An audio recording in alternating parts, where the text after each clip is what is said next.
मैं अपने दर्शकों को आपसे बातचीत का सिलसिला शुरू करने से पहले बता दूं कि अशोक हम्म। जी सीनियर लॉयर हैं और दिल्ली हाई कोर्ट में अरविंद केजरीवाल का जो बहुत ही ज्यादा वर्ल्ड क्लास स्कूलों का जो एक फर्जीवाड़ा है, उसको लेकर जो उनकी पोल खुल रही है दिल्ली हाई कोर्ट में, उस हम्म। मामले की पैरवी अशोक जी ही कर रहे हैं।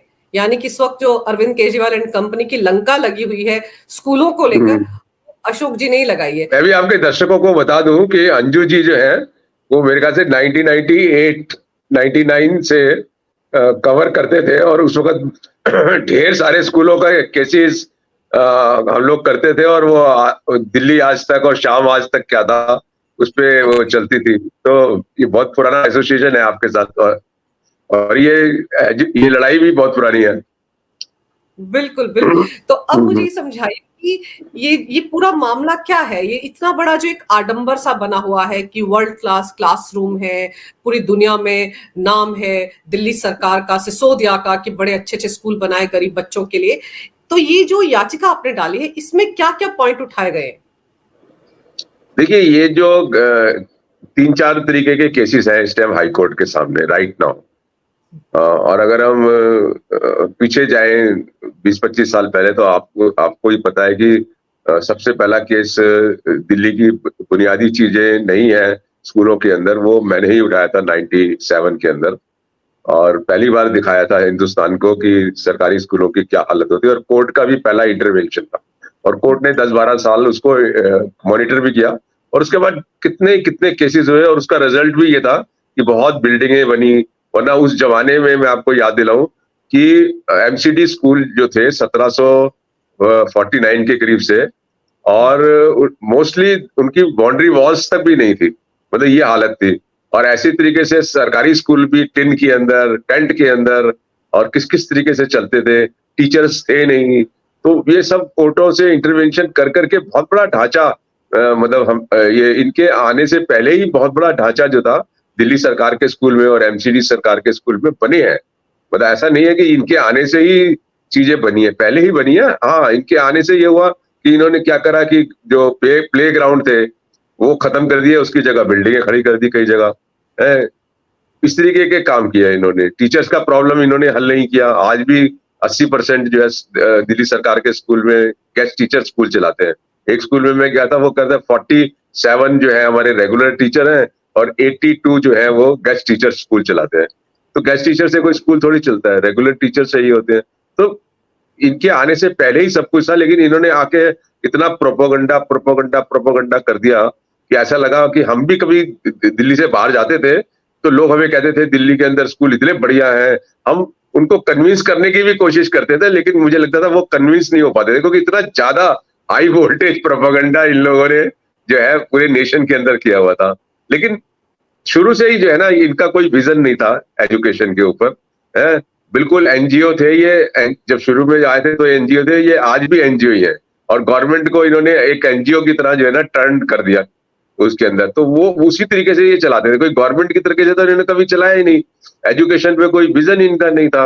अगर आप देखें तो 2015 और 16 में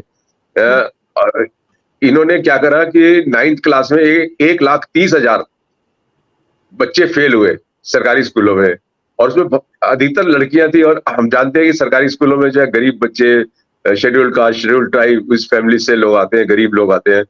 1,30,000 बच्चे इन्होंने जो फेल हुए 2015 में, सबको निकाल दिया है एक सिरे से, है। मैंने 3 बार इनके ऑफिस के अंदर जाके डिमॉन्स्ट्रेशन किया बच्चों के साथ, भाई आप इनको रीटेस्ट दे दो, कहले नहीं करेंगे। वो उनको बताया गया कि सब पत्राचार में चले जाओ। तो क्या हुआ कि उसमें से 64,000 पत्राचार में गए, बाकी बीच में ही ड्रॉप हो गए। और पत्राचार में जाने के बाद, क्योंकि इन्होंने क्या करा, बड़ा बढ़िया मैकेनिज्म करते हैं ये, पेरेंट्स को खूब जो है ना ब्रेन वॉशिंग करते हैं। उनको बोला कि ये लड़की या लड़का 9th में फेल हो गया है, पत्राचार से चला जाएगा, 10वीं कर लेगा, और फिर अगली 11वीं में हम ले लेंगे। लेकिन हुआ क्या कि पत्राचार के एग्जाम में पता है कितने पास हुए? 2,500। पत्राचार में सिर्फ 2,500 बच्चे पास हुए। अच्छा, उस साल भी इन्होंने ऑर्डर निकाल दिया था कि इस साल भी जितने बच्चे फेल हुए हैं सबको निकाला जाएगा, मतलब सब पत्राचार में जाएंगे। तो जब ये बच्चे फेल हुए और इनको इस तरीके से सबको एल्योर किया हुआ था, तो हंगामा हो गया। तो जब हंगामा हो गया तो इन्होंने फिर रात ही रात वो जो पहला दूसरा ऑर्डर था वो विड्रॉ करा, और उसके बाद फिर इनको एक और नई गोली दी कि ठीक है तुम सब ना कंपार्टमेंट कर लो, मतलब सब दोबारा से ट्राई कर लो।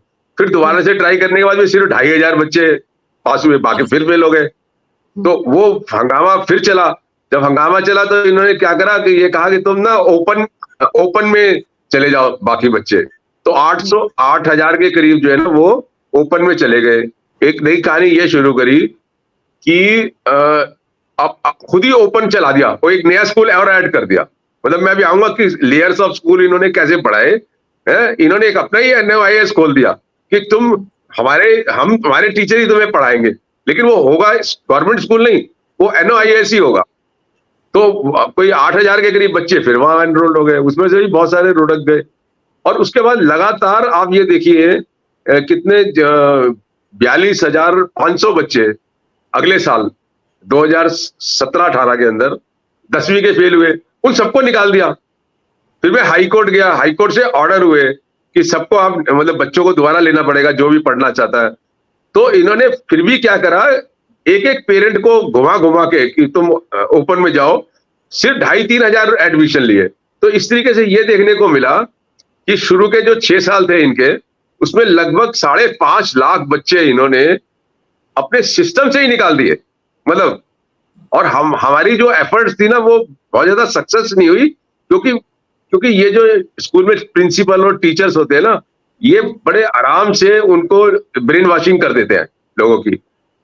मतलब बिल्कुल सिस्टम से हटा दिया। सबसे पहला तो इन्होंने ये नुकसान बच्चों का किया, और उसके बाद आज तक यही होता है। अभी कल परसों भी एक लड़की आई थी, वो बीमार हो गई थी, गांव चली गई थी, बीमार हो गई 9th के अंदर, स्कूल अटेंड नहीं कर पाई। तो अब वो जब स्कूल में गई तो उसको कहा कि नहीं, अब तो ऐसे करो ओपन में चले जाओ। मतलब इनका जो पूरा विजन है ना वो ये है कि बच्चों को पुश आउट करो, फेल करो, जिससे कि 10वीं और 12वीं के अंदर रिजल्ट्स अच्छे आ जाए। अरे ये तो गरीब बच्चे, इनको कहाँ भेज आप, मतलब ये तो बाहर निकल भी रहे हो तो पकड़ के आपको अंदर करना चाहिए, लेकिन बिल्कुल। ये अंदर आना चाहते हैं तो इनको पकड़ के बाहर कर रहे हो आप, हैं? तो इस तरीके का जो एटीट्यूड था इनका शुरू से ही जो है ना वो कोई प्रो चाइल्ड नहीं था, शुरू से ही एंटी चाइल्ड था, और इनका कोई विजन नहीं था। सिर्फ इनका ये था कि जितना अपनी प्रोपोगंडा आप कर सकते हो, कुछ एक चीज बना लो और फिर उसको खूब प्लेयर कर करके जो है ना ये दिखा दो कि देखो आपने कितना बढ़िया कर दिया है। तो ये मतलब कोई नई बात नहीं है, ये तो शुरू से ही इनका प्रॉब्लम है। सर ये सब कुछ ये इसलिए कर रहे थे ताकि जो ये 10वीं 11वीं 12वीं के रिजल्ट दिखाते हैं कि देखो सरकारी स्कूलों के बच्चों ने इतना अच्छी पढ़ाई की है, इतना प्रतिशत पास परसेंटेज रहा है, ये सब कुछ इसलिए किया गया। और ये जो इसीलिए क्या ये स्टेटमेंट भी दिल्ली हाईकोर्ट ने दिया कि तिहाड़ जेल को देखिए, आप स्कूल में बच्चों को नहीं पढ़ने दे रहे हैं तो उनको अपराध की तरफ धकेल रहे हैं, ये स्टेटमेंट भी दिल्ली हाईकोर्ट की तरफ से आया था। हाँ हाँ, हाईकोर्ट ने मेरे ही केस में कहा था कि आप सेक्रेटरी को कहा था, दिल्ली एजुकेशन सेक्रेटरी को कहा था कि उसमें 10,000 की कैपेसिटी है जेल में, 23,000 हमारे वहां पे कैदी हैं, और ये कैदी इसलिए है क्योंकि आप पढ़ाते नहीं हो, आप स्कूल में पढ़ाते नहीं हो तो एजुकेशन है नहीं, तो वो स्कूल की जो जेल है वो भरी जा रही है। तो ये रियली ये बात हुई वहां पे कोर्ट के अंदर। तो ये है, मतलब इस तरीके से लगातार कुछ ना कुछ चलता रहा, और मुझे लगता है कि जब से ये लोग आए हैं, मतलब पहले दूसरी सरकारों से लड़ते थे हम, फिर इनसे लड़ते रहे, तो लड़ाई जारी रही, कहीं मतलब रुकी कहीं नहीं है।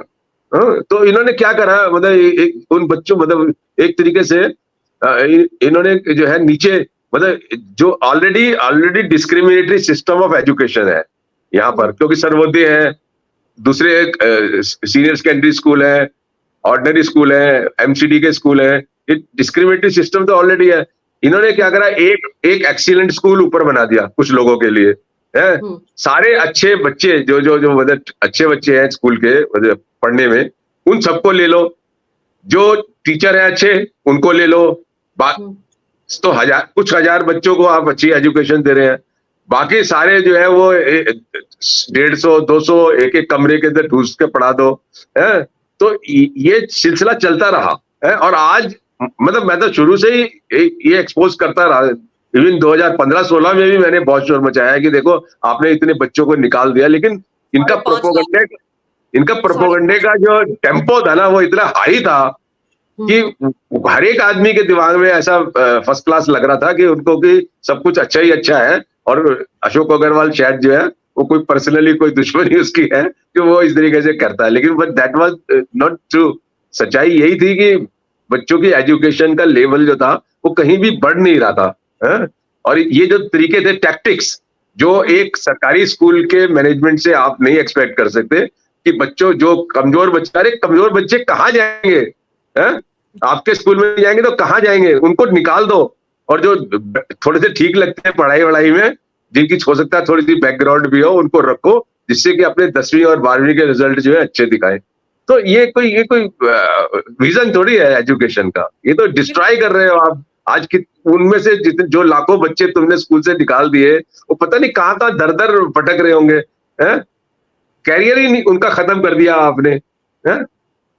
तो ये एक तरीके से बहुत बड़ा डैमेज इन्होंने, मुझे लगता है शुरू से ही कोई बहुत अच्छा काम नहीं किया, इन्होंने डैमेज किया रेदर पूरे सिस्टम को, एजुकेशन के सिस्टम को, और ये सब एनजीओ अप्रोच से किया है। तो ये है। उसके बाद अभी अभी हम अगर आगे चलते हैं तो अभी जो लेटेस्ट सिनेरियो चल रहा है, आप देखिए ना, इन्होंने बिल्डिंगें बनाई, सारा प्ले ग्राउंड खत्म कर दिया। प्ले ग्राउंड नहीं चाहिए बच्चों को, है? बहुत एसेंशियल पार्ट है स्कूल एजुकेशन का। आप नई नई लैंड एक्वायर करते, नए स्कूल्स बनाते, वो ना करके आपने बिल्डिंगें खड़ी कर दी, तो बच्चों को डिप्राइव कर दिया आपने, खेलने से डिप्राइव कर दिया। इस पर कोई बात नहीं करता, क्योंकि इतना प्रोपोगंडा, मतलब वो प्रोपोगंडा का लेवल बड़ा इंटरेस्टिंग है इनका। मैं बाहर जाता हूँ, बाहर लोग मतलब मुझे कहते हैं दिल्ली के स्कूल तो बहुत अच्छे हैं, मैं उनको समझाने की कोशिश करता हूँ, फिगर डेटा देके बताने की कोशिश करता हूँ कि नहीं ये बात नहीं है, लेकिन मैं महसूस करता हूँ कि वो नहीं कन्विंस्ड हुए। तो इतना हाई मतलब वोल्टेज ब्रेन वॉशिंग है, ये मोदी जी को तो कहते हैं कि वॉशिंग मशीन है, लेकिन इनकी अपनी जो ब्रेन वॉशिंग मशीन है उसका भी कोई जवाब नहीं है, वैसे मैं आपको बताता हूँ।